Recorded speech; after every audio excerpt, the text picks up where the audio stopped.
You ask Tiger to solve. This deals with linear equations with one unknown. The final result is x equals 27/31. Let's solve it step by step.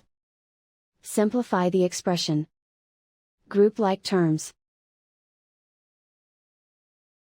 Multiply the coefficients.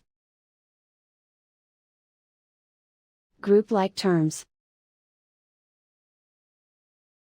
Expand the parentheses. Multiply the coefficients. Simplify the arithmetic.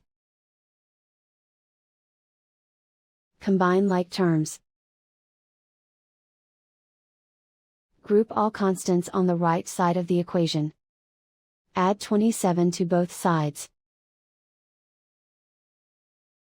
Simplify the arithmetic.